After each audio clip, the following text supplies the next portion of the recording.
Vamos conhecer quais são os tipos de objetos para manipular dados no R. Basicamente, são 4 tipos de objetos: matrizes, vetores, data frames e lista. Vamos começar pelo objeto mais simples, que é o vetor. O vetor de uma unidade é, por exemplo, quando assinalamos o valor 2 a uma variável a. Neste caso, a possui um único elemento, mas também a pode armazenar uma sequência de elementos. Por exemplo, a pode receber o valor de 1, 2 e 3. Neste caso, a passa a ser um vetor de 3 elementos.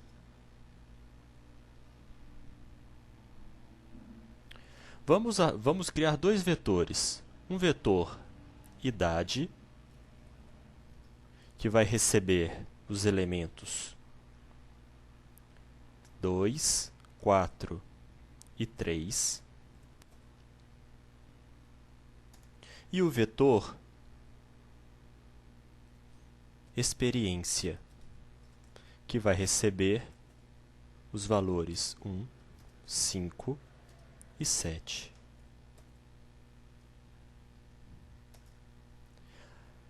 Nesses dois exemplos, nesses dois casos que nós acabamos de criar, nós temos vetores de 3 elementos.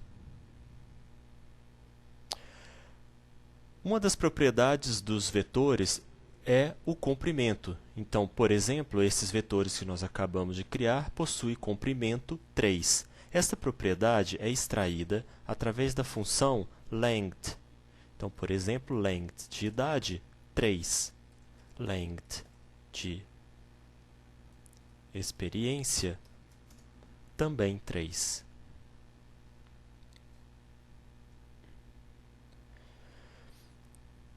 O vetor ele é estruturado em apenas um sentido.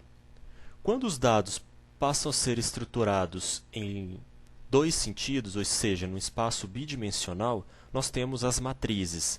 Então, a matriz é composta de linhas e colunas. Vamos considerar a mesma sequência de dados, mas dessa vez vamos chamar de dados, recebendo, no caso, um vetor de elementos 2, 4, 3, o 1, 5 e o 7. Dados até este momento, ele é um vetor de comprimento 6. Agora, vamos rearranjar esses dados em forma de matriz. Ou seja, ao invés de ter um vetor de comprimento 6, eu gostaria de ter uma matriz de 2 linhas e 3 colunas. Ou seja, eu vou rearranjar os dados em forma de matriz.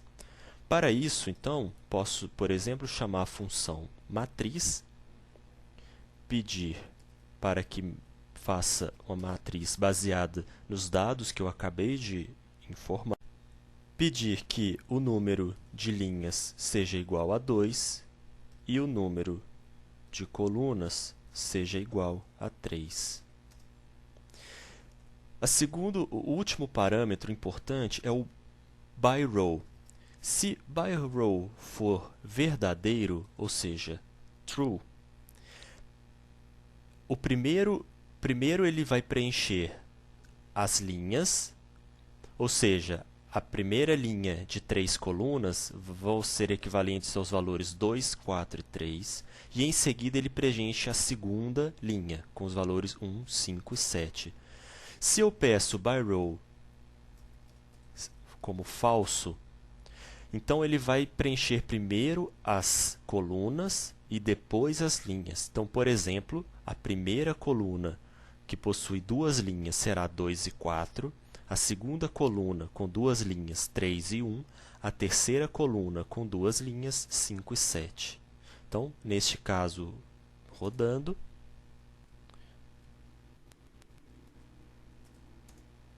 nós temos então que preenchendo por primeiro a coluna, depois as linhas. No caso, uma matriz ela não possui um comprimento, ela possui uma dimensão. E para acessarmos a dimensão de uma matriz, utilizamos a função dim. Para aplicar a função dim, precisamos armazenar a matriz numa variável qualquer. Então, vou chamar, por exemplo, de M1 e pedir para que seja a matriz construída com base nos dados que nós acabamos de digitar. Então, eu posso pedir a dimensão de M1.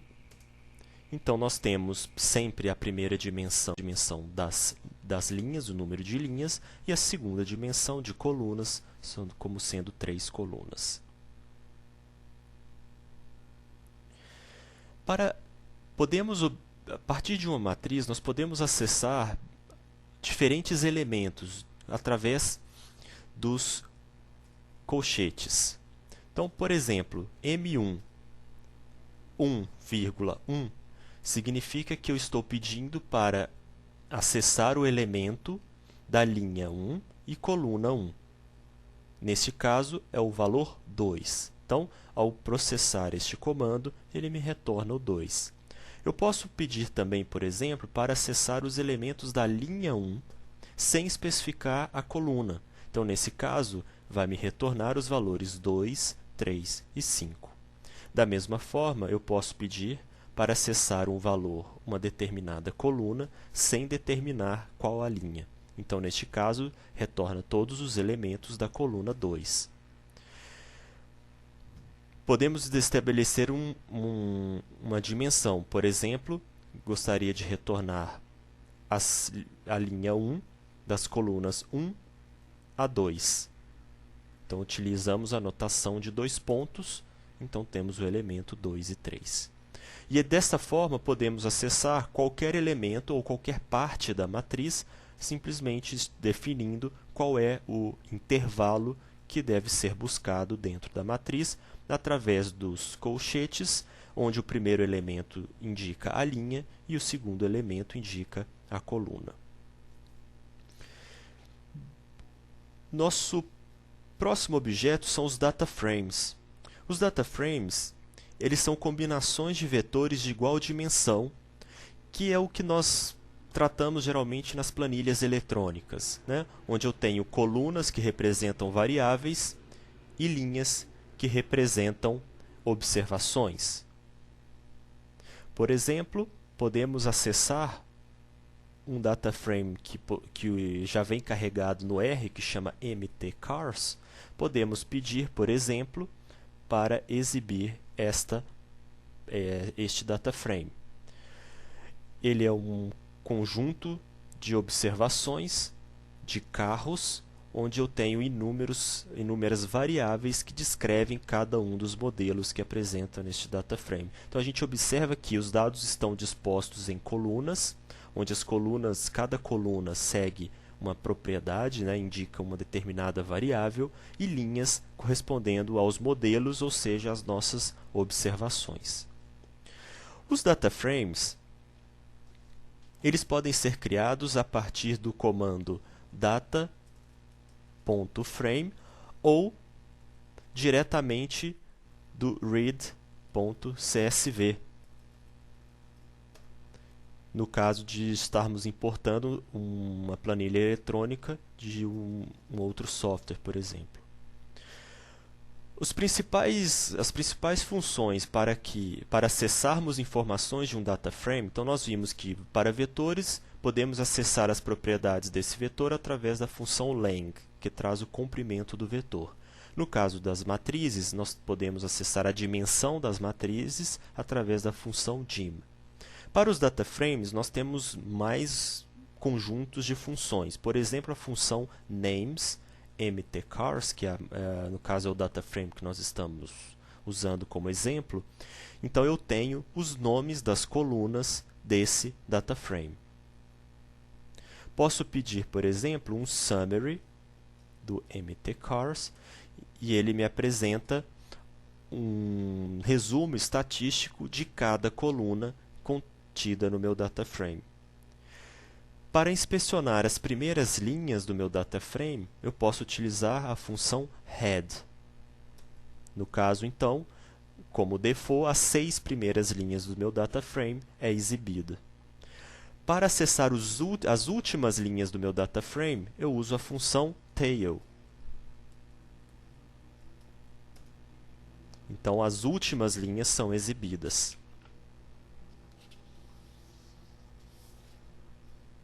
Também podemos usar a função dim para data frame. Neste caso, então, ele me apresenta quantas linhas e quantas colunas, ou seja, eu tenho 32 observações e 11 variáveis ou 11 colunas. E podemos também utilizar a função subset para filtrar o meu data frame e retornar parte do meu data frame original. Por exemplo, posso filtrar o data frame mtcars pedindo para que ele apresente apenas as observações cuja cilindrada seja igual a 4 e, no caso, para todos os dados. Então, neste caso, eu tenho parte do meu data frame original que atende à minha exigência de cilindradas igual a 4. Posso pedir, por exemplo, para que ele só me retorne parte das colunas. Quando eu não quero filtrar todas as colunas, posso, por exemplo, definir que eu quero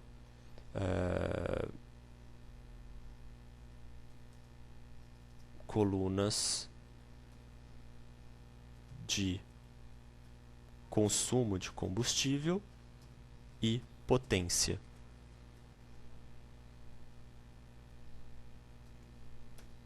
Então, no caso, além de filtrar as observações, eu também vou exibir apenas as colunas ou as variáveis que eu desejo. Como último objeto, nós vamos apresentar as listas. As listas, elas funcionam como varais, ou seja, você pode agrupar em cada espaço da lista objetos diferentes. Então, eu vou, por exemplo, criar uma lista através da função list e vou pedir para que ele junte na primeira posição da lista ao data frame e depois ele coloque também a minha variável a, que eu tinha criado inicialmente, e a minha variável idade. Então, agora, eu posso, por exemplo, a minha lista, o elemento 1 da minha lista é o data frame, o elemento 2 da minha lista é o meu vetor A, e o elemento 3 da minha lista é o vetor idade. Então, a gente vê que a lista ela funciona como uma coleção de objetos e pode armazenar dentro dela diferentes objetos. Por exemplo, a matriz só pode armazenar um tipo de valor ou caracteres, por exemplo, uma matriz de números ou uma matriz de textos, enquanto o data frame pode armazenar diferentes objetos desde que eles sejam organizáveis em vetores, já que cada coluna é um vetor. Muito bem, para finalizar, a gente criou ao longo ao longo deste exercício diferentes objetos. E esses objetos estão na memória. Eu posso visualizar o que está na memória da minha máquina através do comando ls. Né? Então, eu tenho criados 6 objetos. Tá? Eu posso excluir um determinado objeto através da função rm. Então, agora eu vou excluir o objeto A. Se eu pedir novamente a lista dos objetos da memória, eu não tenho mais o objeto A, ou seja, está deletado. E eu posso, por exemplo, limpar toda a memória através de uma combinação de comandos que eu vou exemplificar aqui para vocês, que, por exemplo, limpa a memória da minha máquina do meu workspace e, quando eu exibo, não tenho mais nada.